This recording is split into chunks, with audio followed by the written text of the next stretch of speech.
आपण पाहतोय 14 तारखेला राज्याचा शपथविधी होणार असल्याची ही मोठी बातमी उपमुख्यमंत्री अजित पवार यांनी आपल्याशी बोलताना दिली आहे। त्यामुळे 14 तारखेला राज्याचं मंत्रिमंडळ हे अस्तित्वात येणार आहे। आपण पाहतोय शरद पवार यांना शुभेच्छा दिल्यानंतर अजित पवार हे त्यांच्या घरातून रवाना होत आहेत। महत्त्वाचं हेच आहे की येत्या 14 तारखेला राज्याच्या मंत्रिमंडळाचा विस्तार जो आहे तो होणार आहे, शपथविधी जो आहे तो होणार आहे।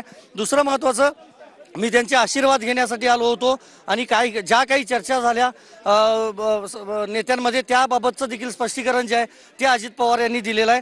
दुसरं महत्त्वाचं, अमित शहा यांची आज भेट घेणार असल्याचं देखील राज्याचे उपमुख्यमंत्री अजित पवार यांनी स्पष्ट केलेलं आहे। पुन्हा एकदा अजित पवार हे आपण पाहतो जे कॉइन्स दिलेले होते शरद पवार यांना भेट दिले होते कार्यकर्त्यांनी, त्याची पाहणी करतायत आणि ते जाणून घेत आहेत अजित पवार हे स्वतः। आपण पाहतोय दृश्यांमध्ये की कारण हे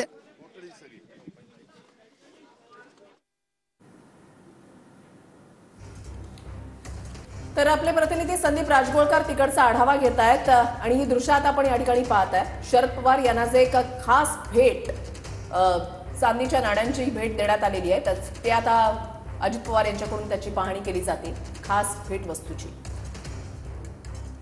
यानंतर आणखी एक महत्त्वाची मोठी अपडेट समोर येते। गृह आणि अर्थ खात्यासंदर्भात मंत्रिमंडळ विस्तारावर भाजपचाच वर्चस्व राहणार असल्याचं सूत्रांकडून कळतंय।